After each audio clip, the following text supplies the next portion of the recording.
Shalom, shalom, bien-aimés dans le Seigneur. Shalom, shalom, pasteur. Soyez bénis au nom de Jésus-Christ. Bienvenue à notre culte de mardi. Notre thème d'aujourd'hui s'intitule Marcher selon Dieu. Marcher selon Dieu. Et notre texte de base se trouve dans le livre de Nombres au chapitre 9. J'aime beaucoup ce chapitre-là. Il est rempli de détails qui expliquent à quelqu'un un principe fondamental dans la marche qu'une personne entreprend avec Dieu. Et ce principe fondamental est la sainteté. Amen. Alléluia. Amen. La sainteté. L'une des raisons pour laquelle nous ne sommes pas souvent en accord avec Dieu, c'est l'absence de sainteté. Et l'autre raison, c'est que la sainteté, certaines personnes la cherchent de façon mécanique. Alors que, d'après ce que le Seigneur Jésus nous explique, ou ce que l'apôtre Paul nous explique, le fait d'avoir Jésus-Christ en soi, quand vous lisez par exemple Romains chapitre 8, vous voyez clairement que le fait d'être en Christ, automatiquement vous emmène dans une disposition de sainteté. Amen. Et vous avez entendu parler de ceux que la Bible appelle les justes, ou bien les saints.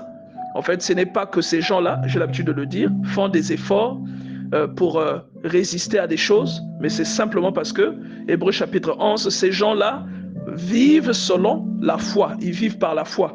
La foi que l'on peut ici présenter comme une conviction, comme une croyance, la foi que l'on peut présenter ici comme un ensemble de valeurs dans lesquelles nous croyons et qui influencent notre vie. Et ces valeurs-là sont vivantes. Ce ne sont pas seulement des valeurs que l'on peut dicter, mais ce sont des valeurs vivantes. C'est-à-dire c'est quelque chose de vivant qui peut s'attacher à la vie de quelqu'un et qui peut influencer ou bien donner une coloration à la façon dont une personne mène son existence. Par exemple, lorsqu'on dit que le juste vivra par la foi, nous savons très bien que la foi est étroitement liée à Dieu. Donc une personne qui a foi en Dieu est une personne qui a automatiquement la crainte de Dieu. Donc quelqu'un par exemple qui marche par la foi ou qui vit par la foi est une personne qui vit loin de certaines choses. L'esprit de Dieu que cette personne a reçu le convainc et le préserve de certaines choses. Je ne sais pas si jusque-là c'est clair. Donc la foi, ce n'est pas seulement un sentiment, ce n'est pas seulement le fait de croire en une chose, ce n'est pas seulement comme la formule que la Bible nous donne, le fait d'être persuadé d'une chose que l'on ne voit pas. Ce n'est pas que ça. En fait, la foi, c'est aussi un ensemble de préceptes qui viennent en nous, c'est-à-dire un ensemble de préceptes qui viennent à notre connaissance et qui définissent Dieu, en fait. Un ensemble de préceptes ou une logique à laquelle Dieu est associé et dans laquelle nous sommes plongés. Donc cette logique-là, ce qu'on appelle la foi, ce mode de vie, cette émotion que nous ressentons, qui naît parce que nous sommes en communion avec Dieu, c'est celle-là par exemple qui peut faire que quelqu'un n'aille pas courir après la femme de quelqu'un d'autre. Donc personne, il ne fera pas l'effort de le faire, mais il le vivra comme ça, il le ressentira. Il ne courra pas après il ne sera pas cupide par exemple, parce qu'il sait ce que la Bible dit de la cupidité. Et les personnes qui ont la foi sont des personnes qui sont enseignées par Dieu. Or, l'avantage de la foi, c'est que la foi nous permet de marcher tel que Dieu le souhaite. Quelqu'un comprend ça? Jusque-là, on comprend, non? La foi nous permet de marcher tel que Dieu souhaite que nous marchions.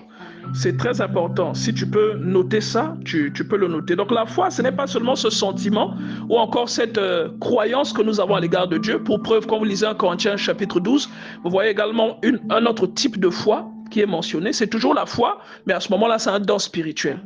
D'accord? C'est une foi qui nous est proposée comme un don, ce qu'on appelle le don de la foi. C'est un don qu'une personne a, une sorte de confiance dans ce que la personne... C'est une confiance absolue que la personne manifeste lorsqu'elle déclare quelque chose, la chose en question arrive. On appelle ça le don de la foi. D'accord? Donc, j'étais en train de vous dire que nous ne devons pas considérer la foi uniquement comme nous la considérons, comme nous l'avons comprise jusqu'à aujourd'hui. Elle est beaucoup plus que ça. Elle a beaucoup plus de composantes que ça. Dans Hébreux chapitre 10, verset 38, la Bible nous dit « Et mon juste vivra par la foi, mais s'il se retire, mon âme ne prend pas plaisir en lui. » S'il se retire, c'est quoi? Vous avez remarqué qu'au début, je vous ai posé la question, est-ce que vous continuez de faire vos méditations quotidiennes? Je vous ai posé cette question, n'est-ce pas? Votre foi est entretenue par des petites habitudes. C'est un peu comme un sportif qui doit obligatoirement s'entraîner. Et plus le sportif maintient ce rythme ou ce régime d'entraînement, plus vous allez remarquer la compétitivité de ce sportif. Vous allez voir qu'il sera toujours au top. J'ai l'habitude de citer des grands sportifs tels que Michael Jordan, des grands sportifs tels que Mike Tyson, des grands sportifs tels que Cristiano Ronaldo. Ce sont des personnes qui s'entraînent beaucoup. Mais la personne a un talent, mais elle s'entraîne. Et le fait de s'entraîner maintient la personne à une certaine hauteur. Le fait de s'entraîner maintient la personne hors du lot, en fait. Vous voyez ça? Amen. Voilà. Donc, la foi, en réalité, c'est aussi un ensemble de choses dans lesquelles vous croyez, mais que vous pratiquez également. Et l'apôtre Jacques nous parle également des œuvres de la foi. On en a parlé le mois passé. Au milieu du mois passé, nous avons parlé de la foi qui a des œuvres. Et là-dessus, j'avais tenu à préciser que les gens font souvent une confusion entre les œuvres de la loi et les œuvres de la foi. Les œuvres de la loi, c'est par exemple la circoncision. Les œuvres de la loi, c'est par exemple le sacrifice de culpabilité. Ça, ce sont des œuvres de la loi. Mais les œuvres de la foi, c'est par exemple la libéralité. Est-ce que vous voyez? C'est d'ailleurs l'exemple que l'apôtre Jacques cite. C'est la libéralité est un fruit. Quand on parle par exemple de l'amour est un fruit. Amen. Alléluia. L'amour est un fruit.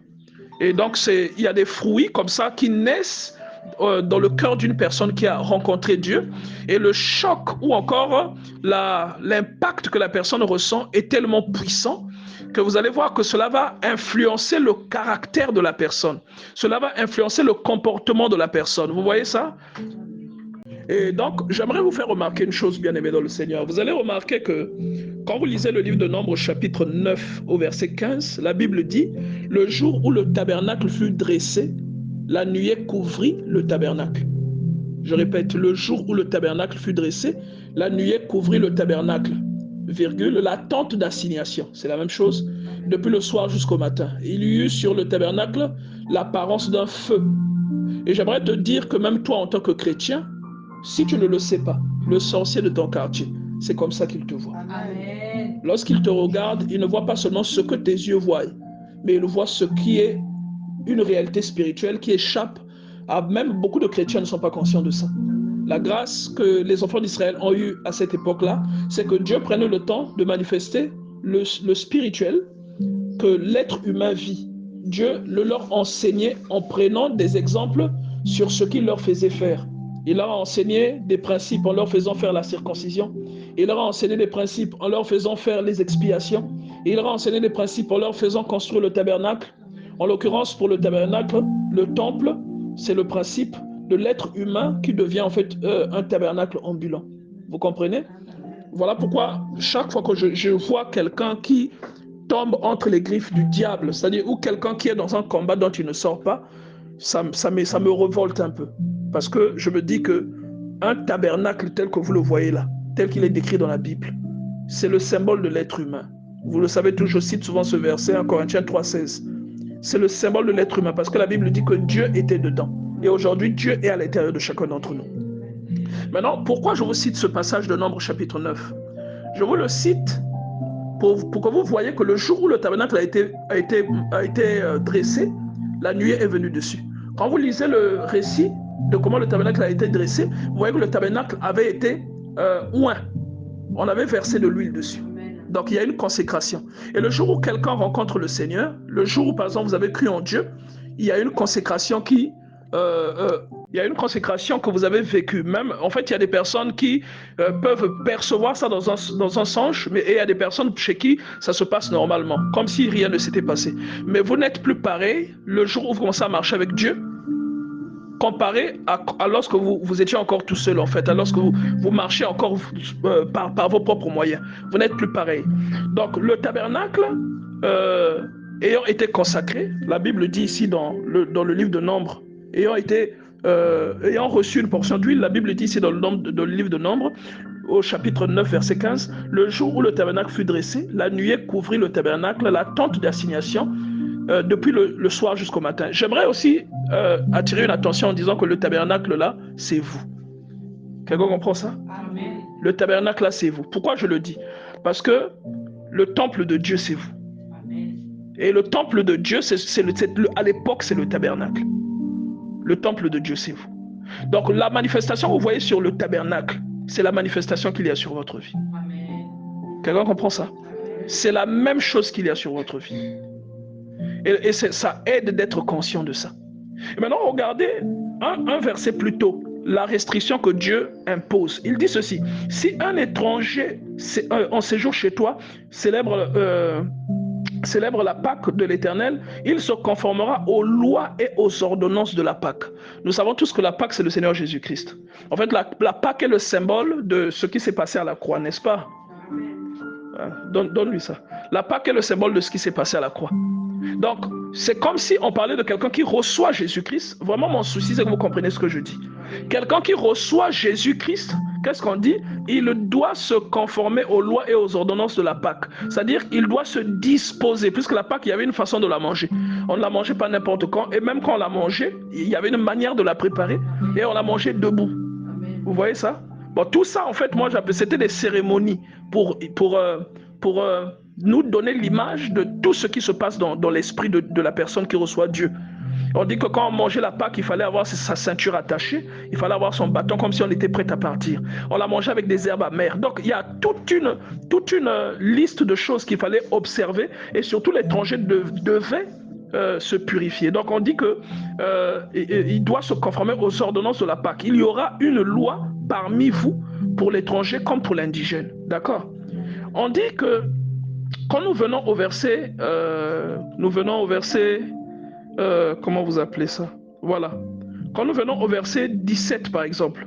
Bon, non, prenons le verset 16. La Bible dit: il en fut continuellement ainsi. La nuée couvrait le tabernacle et elle avait de nuit l'apparence d'un feu. Donc, en fait, je répète une chose ici que j'aimerais que vous compreniez, c'est que la nuée, c'est que le tabernacle, c'est vous. Et la nuée, c'est l'Esprit de Dieu. La même nuée en question, vous voyez qu'elle est multiforme, c'est-à-dire elle peut muer. La journée, elle ressemble à un nuage, mais la nuit, elle devient un feu. Et cette chose-là est en vous. Cette chose-là, aujourd'hui, elle n'est plus au-dessus du tabernacle que vous êtes, mais elle est carrément à l'intérieur de vous. Est-ce que si tu comprends, est-ce que tu peux me faire signe avec ta main, si tu comprends ce que je suis en train de dire? Donc en réalité, cette nuée-là, c'est ta garantie dans le parcours que tu es en train de faire avec Dieu, dans la marche que tu fais avec Dieu. Ta garantie, c'est cette nuée. Or, la nuée, la présence de la nuée est étroitement liée à la sanctification ou encore à la consécration que l'on appliquait au tabernacle. C'est-à-dire, un tabernacle profané ne pouvait pas manifester de telles choses. Vous comprenez ce que je dis, non? Un tabernacle, par exemple, dans lequel rentrait un étranger. Si nous remontons beaucoup plus loin, on va préciser ici qu'il y a des choses que l'étranger ne pouvait pas faire. Par exemple, l'étranger ne pouvait pas s'approcher du tabernacle. Il ne pouvait pas. S'il s'approchait du tabernacle, on le tuait, on le mettait à mort. Ici, l'étranger, Dieu n'est pas xénophobe, l'étranger n'est que l'image de ce qui n'est pas pur devant Dieu. L'image de ce qui ne convient pas à Dieu, ce qui n'est pas bienséant à Dieu. C'est cela l'étranger. Ça, on a dit, tu suis ce que je dis? C'est cela l'étranger. Donc l'étranger ici, c'est l'opposé de l'enfant de Dieu. C'est comme si on te disait que toi tu es un juste ou toi tu es un saint. Maintenant l'étranger c'est le contraire. Tu vois? Mais en réalité ici l'étranger c'est comme les habitudes qui peuvent assaillir quelqu'un. Des habitudes qui peuvent te retirer. Tout à l'heure nous avons lu dans Hébreux chapitre 10 que mon juste vivra par la foi et s'il se retire je ne prends plus plaisir en lui. C'est-à-dire qu'il y a par exemple cette nonchalance que quelqu'un peut développer, le fait de ne plus lire constamment sa Bible, le fait de ne plus méditer constamment la parole de Dieu peut engendrer moi j'appelle ça une léthargie, c'est-à-dire c'est comme un sommeil profond dans la vie de cette personne-là. Elle va au boulot, elle va faire des activités sportives, mais spirituellement, elle est dans un profond sommeil. elle n'a aucune puissance, elle n'a aucune force. Et vous ne pouvez rien attendre de cette personne. Si vous êtes son enfant, vous êtes malade, vous pouvez mourir de votre maladie parce que elle ne peut pas déclarer une parole qui va vous délier. Vous comprenez ça? Et donc, il dit, il en fut ainsi continuellement. La nuée couvrait le tabernacle, elle avait de nuit l'apparence du feu. On dit, quand la nuée s'est levée de dessus la tente, les enfants d'Israël partaient et les enfants d'Israël campaient dans le lieu où s'arrêtait la nuée. C'est-à-dire, la marche des enfants d'Israël ne dépendait pas de leur bon vouloir. Alléluia. Amen. La marche des enfants d'Israël, je répète, ne dépendait pas de leur bon vouloir. Les enfants d'Israël marchaient selon l'instruction que Dieu leur donnait. Amen. Les enfants d'Israël marchaient selon la direction que Dieu leur montrait. Et un enfant de Dieu, c'est-à-dire celui qui a la foi, telle que nous l'avons décrite au départ. C'est cette foi qui n'est pas seulement le fait de croire en Dieu, mais cette foi qui est une chose dans laquelle nous sommes plongés, qui nous permet de produire, c'est-à-dire c'est une foi qui produit la crainte de Dieu en fait. C'est comme une prise de conscience qui produit l'affection, qui produit l'amour vis-à-vis de son Dieu et la crainte de Dieu. Amen. Un chrétien qui est comme ça, c'est un chrétien qui est orienté par le Saint-Esprit de Dieu. Et je vais vous dire que lorsque vous êtes orienté par l'Esprit de Dieu, on peut parier, vous ne pouvez jamais échouer dans ce que vous faites. Jamais du tout. La seule chose, regardez, quand vous lisez cette histoire est le schéma de ce qui se passe dans la vie d'un croyant. Cette histoire que vous voyez là. Vous voyez qu'au départ, ils n'ont pas de tabernacle, ils sont esclaves. Ensuite, ils sortent du pays où ils sont esclaves, ils traversent la mer. Et ensuite, ils sont dans le désert. C'est le parcours d'un croyant. Amen. Vous voyez? Donc, chacun de nous ici, nous avons vécu ça. Il y a des gens parmi nous qui le vivent. Et vous allez voir que le même peuple qui voit Dieu sur la montagne, le même peuple qui mange la manne que Dieu fait tomber, c'est le même peuple aussi qui boude. C'est le même peuple qui demande à Dieu la viande. Tu peux acclamer le Seigneur s'il te plaît. Tu vois? Vous savez pourquoi? Bon, regardez. Je vous prends souvent l'exemple de Josué. La Bible dit que Josué, son jeune serviteur, ne quittait jamais le tabernacle. Il restait, quand Moïse sortait, Josué ne sortait pas de là. Vous allez voir que Josué avait une attitude différente de la majorité des personnes qui étaient avec. Et pour preuve, Josué est l'une des deux seules personnes de la génération d'Égypte à être entré dans la terre promise. Donc il y a quelque chose dans la vie d'un être humain qui marche avec Dieu. Il y a quelque chose qui garantit la réussite à cette personne-là dans sa marche avec Dieu. Dans l'Ancien Testament, on peut appeler ça, d'après les exemples que nous sommes en train de citer, mais dans le Nouveau Testament, cette chose-là, c'est la foi. Quelqu'un commence à comprendre ce que je dis? En fait, la foi te rend éligible. La foi te maintient connecté à Dieu. Et c'est grâce à cette foi que tu marches pleinement, que tu marches correctement et que tu marches tel que Dieu souhaite que tu marches dans la voie que tu empruntes. C'est avec cette foi-là. La Bible dit, quand la nuée se levait,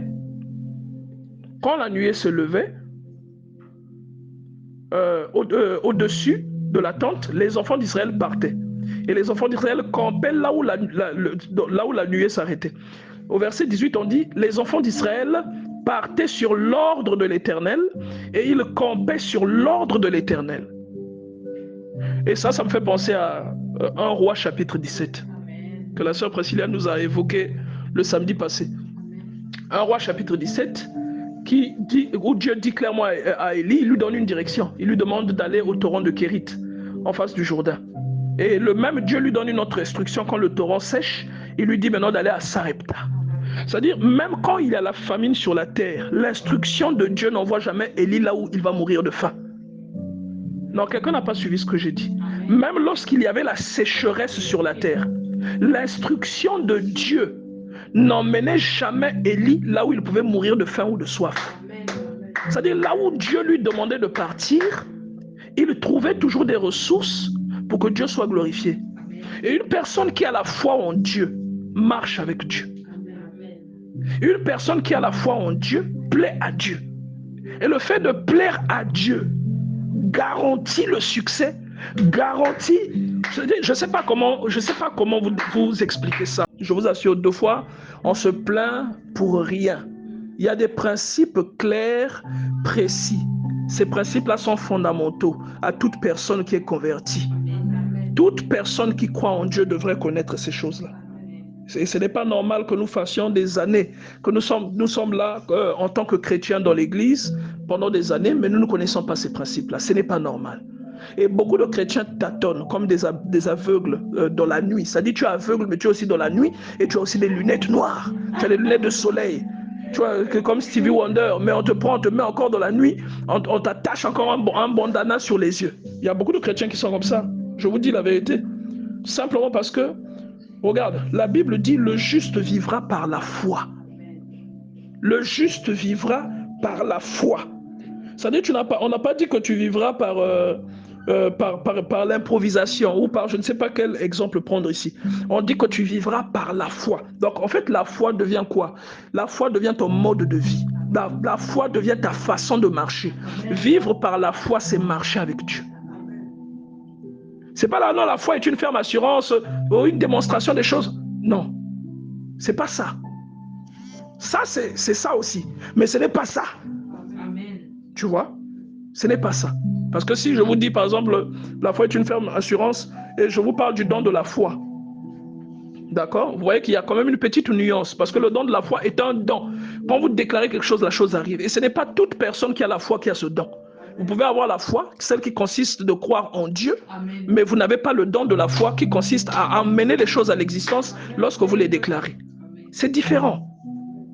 Tu vois? Donc, en fait, moi, la foi, je l'appelle la logique de Dieu. La foi, c'est une réalité qui s'impose à quelqu'un qui croit en Dieu. Vous voyez ça? Et le Seigneur précise clairement, le Seigneur, je pense que ce n'est pas par hasard que le Seigneur donne cette écriture. Il précise clairement en disant que ce juste-là qui vit par la foi, s'il se retire, je ne prendrai plus plaisir en lui.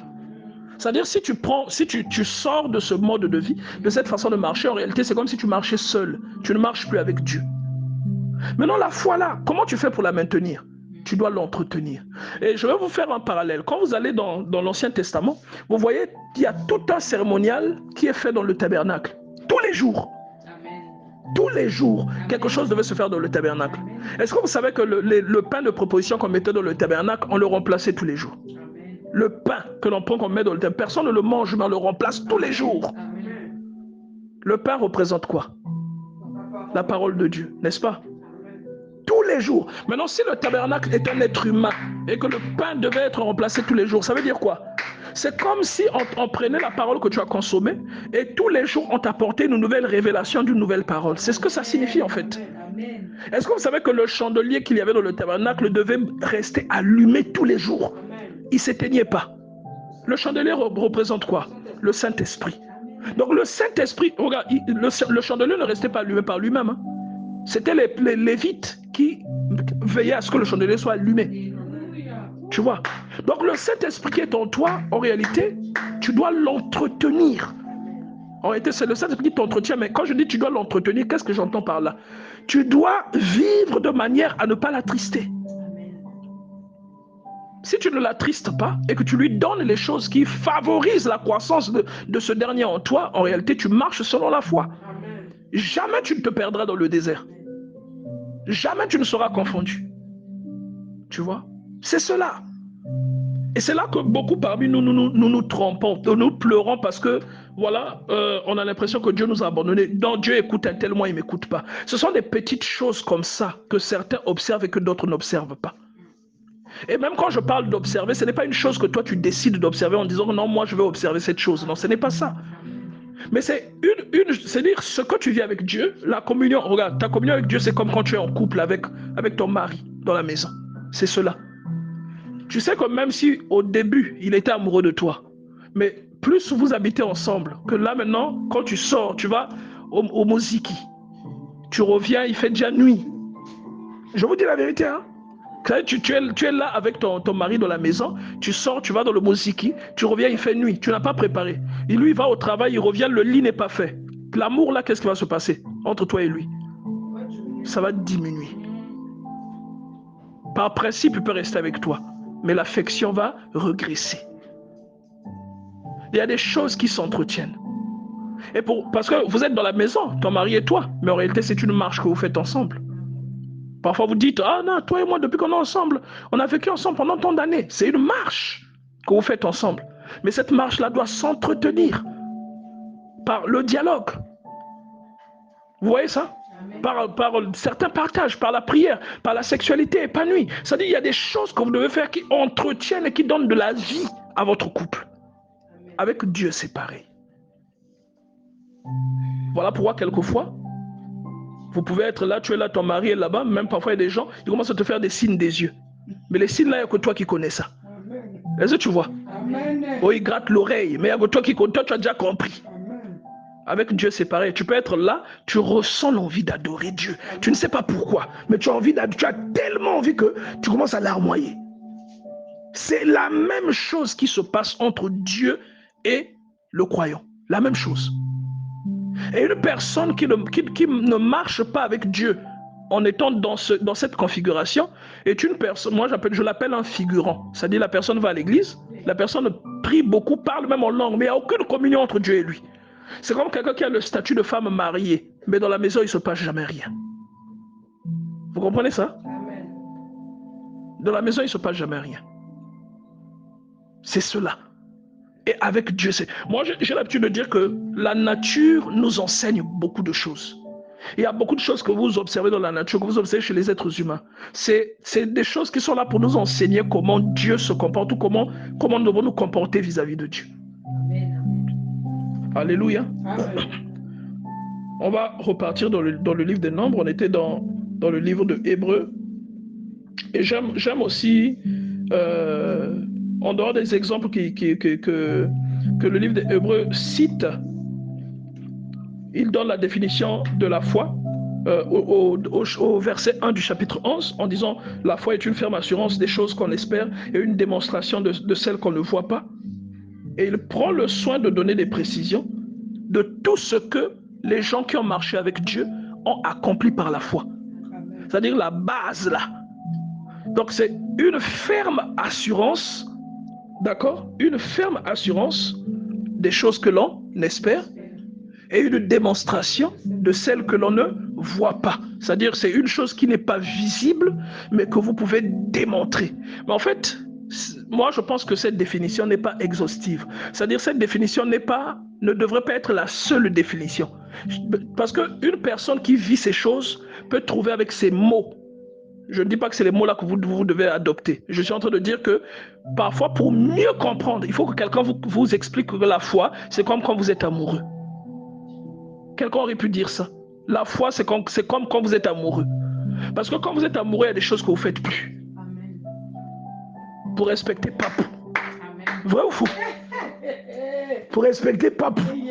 Pour qu'il ne se fâche pas. Il y a des choses que vous ne faites plus. Vrai ou faux? Vrai. Est-ce qu'il n'y a pas des gens parmi nous qui ont changé leur habillement lorsque Dieu les a visités? Amen. Pourquoi avez-vous fait ça? Qui vous a interdit ça? Il y a même des gens qui ont fait ça. On ne vous a pas interdit explicitement. Mais parfois, vous êtes rentré en contact avec une mention qui vous a convaincu de ne plus le faire. Sans qu'on vous dise, un tel ne t'habille plus comme ça. Vous-même, vous savez que ce n'est pas pudique. Vous voyez? C'est cela. C'est quand vous êtes en couple, par exemple, avec un monsieur qui est jaloux, vous savez que vous ne pouvez pas donner votre numéro de téléphone à un dragueur. Vous irez au travail avec un œil au beurre noir. C'est ça. C'est vrai ou c'est faux? C'est vrai. Avec Dieu, c'est pareil. Marcher avec Dieu requiert premièrement la foi. Mais la foi, ce n'est pas seulement un sentiment. La foi, ce n'est pas seulement le fait de croire en Dieu. La foi, c'est un mode de vie. C'est un ensemble, c'est-à-dire c'est un mode de vie qui engendre un ensemble de principes que tu ne connaissais pas mais que tu découvres. C'est-à-dire tu crois en Dieu, après tu commences à découvrir, Dieu, on tombe amoureux de lui. Tu commences à découvrir, Dieu, tu découvres des choses qu'on ne t'a jamais enseignées en fait. Et ce sont ces choses-là qui te marquent et qui sans te l'imposer, elles te font vivre différemment. de la plupart des gens. C'est-à-dire qu'il y a des gens, parce qu'ils prient, il ne va pas dans les bars. Mais le fait qu'il ne va pas dans les bars, ça lui fait mal. Tu vois, il s'efforce pour ne pas aller dans le bar. Quand il voit les gens boire ou aller dans un monde, les autres sont partis au VIP, les autres sont partis en boîte de nuit. Il est mal à l'aise. Ah, vraiment, j'ai envie de partir, mais à cause de Dieu. Tu vois, mais une personne qui a la foi ne réagit pas comme ça. Moi, je suis en train de vous dire qu'il y a beaucoup parmi nous qui croient en Dieu, mais qui n'ont pas la foi. Parce que croire en Dieu, ce n'est pas forcément avoir la foi. C'est juste savoir que Dieu existe. Vous voyez, ça n'implique pas... Parce que la vraie conviction, j'aimerais même que nous partions regarder la définition du mot conviction pour mieux illustrer ce que j'essaie de vous faire comprendre ici. Conviction, donnez-moi une seconde, on va consulter le dictionnaire. Conviction. Alors, qu'est-ce qu'on dit de la conviction? On dit effet qu'une preuve évidente produit dans l'esprit. C'est-à-dire la conviction, c'est l'effet ou la réaction qu'une preuve évidente, c'est-à-dire une preuve que vous ne pouvez pas refuter, produit dans votre esprit. Vous voyez que la conviction et la foi sont synonymes, non? Les deux sont synonymes. Vous voyez? Et quand vous continuez la définition, donc on vous dit effet qu'une preuve évidente produit dans l'esprit. Après on dit certitude que l'on a de la vérité d'un fait ou d'un principe. C'est la foi. C'est pas ça? C'est un autre mot, c'est-à-dire c'est la foi. Vous voyez? Donc vous voyez qu'on peut définir ça de plusieurs manières. C'est le fait de savoir quelque chose. Maintenant la différence c'est que la foi, normalement telle que la Bible la décrit, ce n'est pas une chose qui s'enseigne, c'est une chose qui se vit. Et c'est la chose qui détermine votre marche avec Dieu. Je vous ai dit que le thème d'aujourd'hui, c'est marcher avec Dieu. Et le Seigneur est en train de nous expliquer ici que si vous prenez le tabernacle de Nombre chapitre 9, là, vous enlevez la colonne de feu. Le tabernacle là devient seulement un artefact inutile. Pourtant, il est au milieu du camp. Il est au milieu des enfants d'Israël. C'est la même chose qui arrive à un chrétien qui n'a pas l'esprit de Dieu, qui n'a pas la foi, parce que sans la foi, vous n'avez pas l'esprit de Dieu. Un chrétien qui n'a pas la foi, mais qui vient à l'église. Est-ce que vous voyez le rapprochement que je fais? Il n'a pas la foi, mais il vient à l'église. Qu'est-ce qu'il vient faire? Et il y a des fruits, par exemple, que vous produisez, que lui ne produira jamais. Donc, il est dans cette configuration-là. Donc, je tiens vraiment à ce que quelqu'un comprenne. La Bible dit que lorsque les enfants d'Israël, lorsque le tabernacle là dont il est question, lorsque la nuée se levait du dessus du tabernacle pour partir, quel que soit ce qu'eux ils étaient occupés à faire, ils rangeaient leurs affaires et partaient. Bon, ça c'est moi qui ajoute un peu des détails. Mais vous allez comprendre que même si le détail n'est pas fait, c'est comme ça. On dit quand la nuée se levait, eux aussi, ils partaient. Nombre chapitre 9. Je vais aller au verset 16. Il en fut continuellement ainsi. La nuée couvrait le tabernacle. Elle avait de nuit l'apparence d'un feu.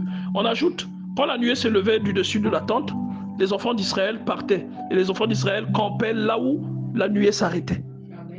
Et on dit encore, les enfants d'Israël partaient sur l'ordre de l'Éternel. Donc, entre guillemets, l'Éternel, là, c'est qui? L'Éternel, c'est qui? Personne ne fait le lien. On parle de la nuée qui s'est levée et qui s'arrêtait. Là où elle s'arrêtait, les enfants d'Israël s'arrêtaient. Donc, on dit... Non, oui, c'est un peu ça, mais en fait, on veut assimiler la nuée à Dieu.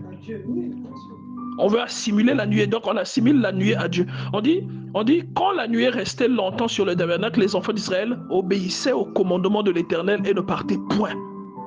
Quand la nuée restait peu de jours sur le tabernacle, ils campaient sur l'ordre de l'Éternel, ils partaient sur l'ordre de l'Éternel. Si la nuée s'arrêtait du soir au matin et s'est levée le matin, ils partaient. Si la nuée s'est levée après un jour et une nuit, ils partaient. Si la nuée s'arrêtait sur le tabernacle 2 jours ou 1 mois ou 1 année, les enfants d'Israël restaient campés et ne partaient point.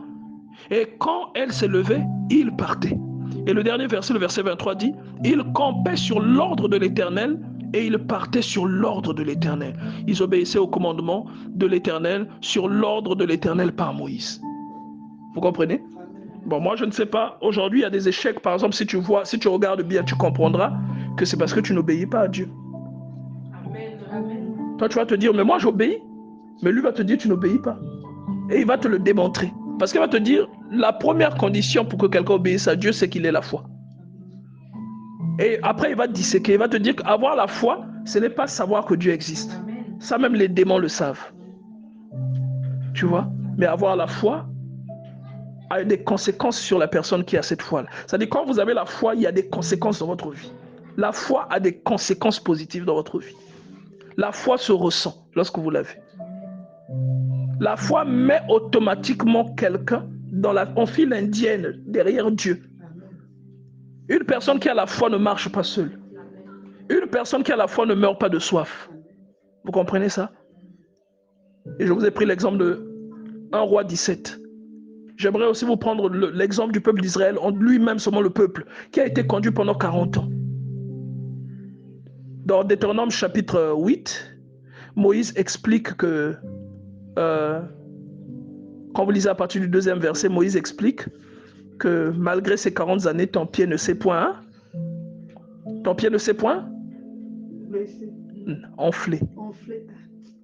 Ton vêtement ne s'est point? Amen. Malgré les 40 années. Pourquoi? Comment on peut expliquer ça? C'est simplement parce qu'il y a quelqu'un qui s'est chargé de te conduire, de te guider. J'aime beaucoup un passage qui dit « Je t'ai conduit dans un lieu où aucun homme ne va. Dans un affreux désert, là où règne l'ombre de la mort. » Est-ce que vous voyez ça? C'est Dieu seul qui est capable de conduire quelqu'un. Si tu y vas seul, tu meurs. C'est pourquoi tu vas rentrer dans des épreuves où quand tu sors de l'épreuve, tu étais debout. Quand tu sors de l'épreuve, oui, il y a des épreuves. Quand vous sortez, vous n'êtes plus la même personne. Hein? Vous êtes amputé de quelque chose. C'est-à-dire que vous êtes toujours debout. On sait que c'est toujours vous. Mais quand on regarde même votre mine, vous n'êtes plus vous. Vous n'êtes plus la même personne. Oh non, depuis qu'il a eu ça, il n'est plus pareil. Hein? On t'a amputé. Parce que tu es allé là-bas. Tu es allé dans ce lieu-là sans être associé ou affilié à ton Dieu. Qu'est-ce qui a fait cela? La foi. Alléluia. Est-ce que quelqu'un comprend ça? C'est la foi. Dieu, c'est le premier et le guide le plus excellent que nous ayons. Vous ne pouvez avoir dans votre vie qu'un seul et unique guide. Ce guide-là, c'est Dieu. Et vous ne devez avoir pour compagnon de vie qu'un seul. Le compagnon de vie en question, c'est Dieu. Un seul compagnon de vie. C'est-à-dire, vous pouvez avoir des camarades, mais le seul sur qui vous appuyez sur votre marche pendant votre pèlerinage sur la terre, ça doit être Dieu. Parce que Dieu ne trahit jamais les gens. Quand vous marchez avec lui, il vous défendra. Regardez ce que la Bible raconte dans Exode chapitre 13. Dans Exode chapitre 14. Dans Exode chapitre 14, la Bible dit que lorsque la colonne de feu a vu que Pharaon se rapprochait, lorsque l'Éternel a vu, il dit du haut de la colonne, l'Éternel se retourna. Tu vois? J'aime beaucoup cette parole. Il dit, le Seigneur s'est retourné et s'est positionné entre Israël et les Égyptiens. De sorte que les Égyptiens ne pouvaient pas s'approcher du camp des Israélites. Vous voyez ce que je suis en train de dire, non? Qui connaît cette parole-là? Si on va lire Exode chapitre 14, verset 23. Bon, d'abord, même avant d'aller au verset 23, on va lire le verset 19. On va lire le verset 19. La Bible dit au verset 19, l'ange de Dieu qui allait devant le camp. L'ange de Dieu là, c'est quoi? C'est la nuée. Amen. C'est la nuée. C'est la colonne de feu, la nuée, l'ange de l'Éternel, c'est la même chose. Exode 23, verset 20 aussi, vous trouvez ce que Dieu dit là-dessus.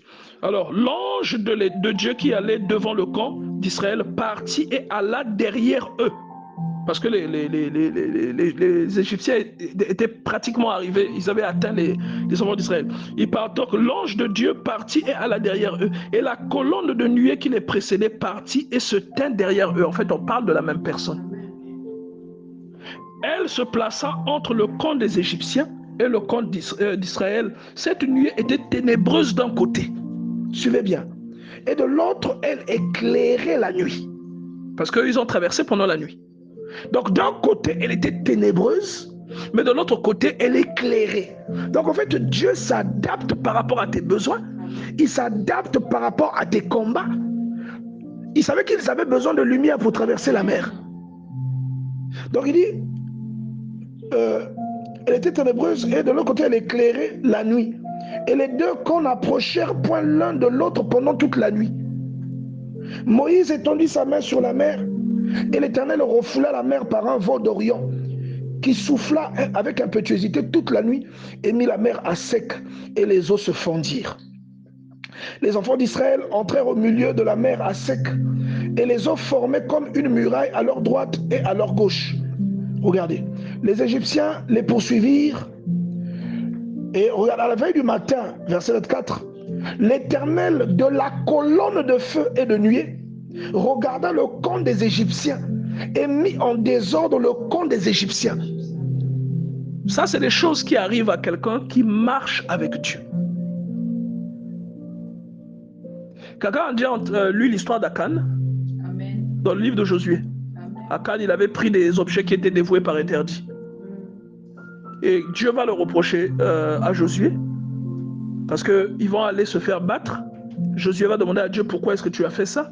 Dieu va lui dire jusqu'à quand resteras-tu couché sur ta face, hein? Ne vois-tu pas qu'il y a quelqu'un qui a entre guillemets déconné? Josué était surpris. Comment ça? Et Dieu va expliquer que en fait il y a quelqu'un qui a pris des choses qui étaient dédiées par interdit, des choses qui appartenaient à Dieu. C'est-à-dire des trésors de guerre, mais qu'on dédiait à Dieu. Et il y a quelqu'un qui a pris ça pour lui. Une telle chose ne peut arriver que si vous marchez avec Dieu. En fait, une telle chose est la preuve que vous marchez avec Dieu. C'est pourquoi lorsque vous faites une bêtise et que vous faites un mauvais rêve, c'est la preuve que Dieu est là. Vous comprenez ce que je dis? Quand vous faites une mauvaise action et que votre cœur parle, ce que tu as fait, ce n'est pas bien. Devant me fionton monte, na cachette. C'est-à-dire quelqu'un est venu, quelqu'un peut venir dans le bureau de la sœur Inès. Oh, la gère soit façon. Un cas bien, dès qu'il se retourne, ni à manguer. Tu comprends? Et ton cœur après te dit pourquoi tu as fait ça. C'est la preuve que Dieu est là. Quelqu'un comprend ça? Donc dans Josué chapitre 7, vous voyez comment Dieu fait une démonstration de la preuve de sa présence. C'est-à-dire que même quand vous ne le voyez pas, lui il est là, il vous regarde. Il voit ce que vous faites. Et comment vous respectez ce qu'il vous dit garantit qu'il va marcher avec vous et aller avec vous dans le combat. Mais lorsque il y a une défaillance comme celle de Josué chapitre 7, vous voyez que en fait, le Seigneur se détourne des enfants d'Israël. Alléluia. Amen. Le Seigneur se détourne des enfants d'Israël. Et les gars, ils vont se battre sans avoir, si vous voulez, sans avoir la garantie de la victoire. Effectivement, quand ils vont se battre, ils se font massacrer là-bas. Amen. Donc j'aimerais vraiment que, même si ce n'est qu'une introduction que nous avons fait là, une petite introduction, nous allons poursuivre ce thème-là en développant avec des exemples beaucoup plus pertinents. Mais je voulais faire cette introduction pour que quelqu'un comprenne cette superposition qui existe entre ce qui se passe dans l'Ancien Testament et ce qui se passe dans le Nouveau Testament. Tu peux aller lire l'Ancien Testament et voir que la colonne de feu est en train de diriger les enfants d'Israël. Tu vas te demander, mais qu'est-ce qu'il y a? En réalité, on est en train de te dire que c'est le Saint-Esprit de Dieu qui te dirige. Or, le moyen par lequel, ou encore la viabilité de cette colonne dépendait du service que l'on faisait dans la tente. Le service que l'on faisait dans la tente consistait à maintenir le chandelier allumé. Il consistait à maintenir l'encens en train de brûler, la table de l'autel des parfums. Et l'autel de parfum symbolise quoi? La prière. Amen. On a déjà vu ça ici. Je crois que c'était au début de l'année. Ça symbolise la prière. Donc c'est comme si Dieu vous disait que vous devez prier constamment. que vous devez être constamment dans un état de prière. Ça ne veut pas dire que chaque fois tu vois là à genoux. Ce n'est pas de ça qu'il s'agit. Ce n'est pas forcément ça.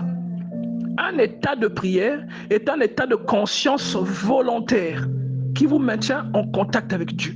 Même lorsque vous mangez, même lorsque vous conduisez, même lorsque vous êtes avec les gens, vous êtes en contact avec Dieu.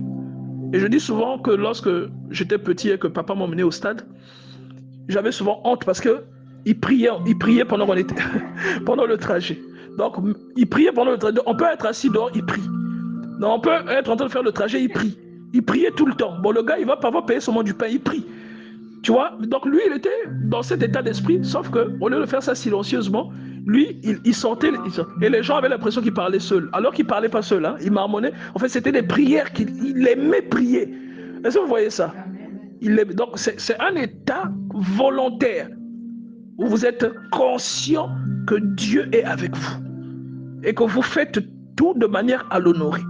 Alléluia. Est-ce qu'on peut acclamer le Seigneur?